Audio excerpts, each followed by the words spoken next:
बिस्मिल्लाहिर्रहमानिर्रहीम। अस्सलामुअलैकुम नाजरीन, हेल्थ केयर टिप्स में खुश आमदीद।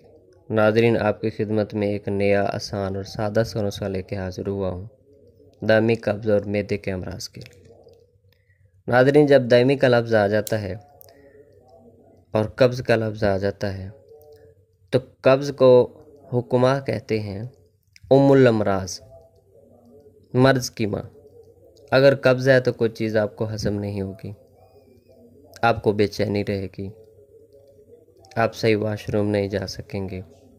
ये एक पुरानी कब्ज़, मतलब दामी पुरानी कब्ज़ है। इसके लिए आसान और सादा सा नुस्खा लेके हाजिर हुए हैं। जो लोग महंगी महंगी दवाइयाँ मेडिसिन इस्तेमाल कर चुके हैं उनसे एक वक्ती फ़ायदा होता है।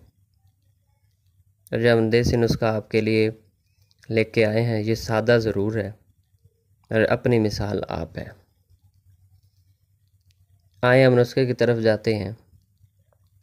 अगर अभी तक आपने हमारा चैनल सब्सक्राइब नहीं किया तो सब्सक्राइब करें और बेल वाले बटन को दबा दें कि हर नई आने वाली वीडियो आप तक आसानी से पहुंच सके। नाज़रीन, हमारे पास एक मैदे का मरीज़, दामी कब्ज़ का मरीज़ आया।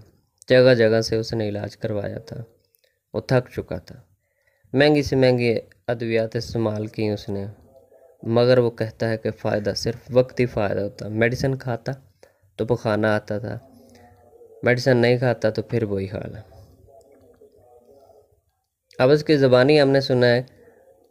वो 2 हफ्ते बाद हमारे पास आया तो उसने कहा, अल्हम्दुलिल्लाह कीम साहब, मैं पहले से काफ़ी बेहतर हूँ। दामी कब्ज़ का मतलब है पुरानी कब्ज़, तो ये ऐसा ऐसा ही ख़त्म होती है। तो फिर इंशाअल्लाह आते हैं और सब कुछ ये साफ़ हो जाता है। आए हम नुस्खे की तरफ चलते हैं, वीडियो लंबी हो जाएगी। 1 पाव गिरी बादाम लेनी है और 1 तोला सकमोनिया।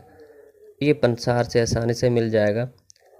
चीज़ें 1 नंबर लेनी है, सकमोनिया 1 नंबर होना चाहिए और 1 पाव गुलकंद। तमाम चीज़ों को आपस में यकजां कर लें। 1 चम्मच दूध के साथ सोने से पहले लेना है। इंशाल्लाह आप देखेंगे आहिस्ता आहिस्ता आपकी कब्ज़ ख़त्म हो जाएगी, आपका मैदा ठीक होना शुरू हो जाएगा। और इसके साथ साथ 1 पाव चीनी पिसी हुई, 1 स्टाक मीठा सोडा, 1 तोला 7 पुदीना सफ़ूफ बनाकर किसी बंद शीशी में रख लें। खाने के बाद 1 चाय का चम्मच पानी के हमरा इस्तेमाल करें। ये मैदे के लिए बहुत ही अच्छा और आसान नुस्खा है। इंशाल्लाह आप इसको इस्तेमाल करें, आप सेहत पाएंगे और हमें दुआएं देंगे। अस्सलाम।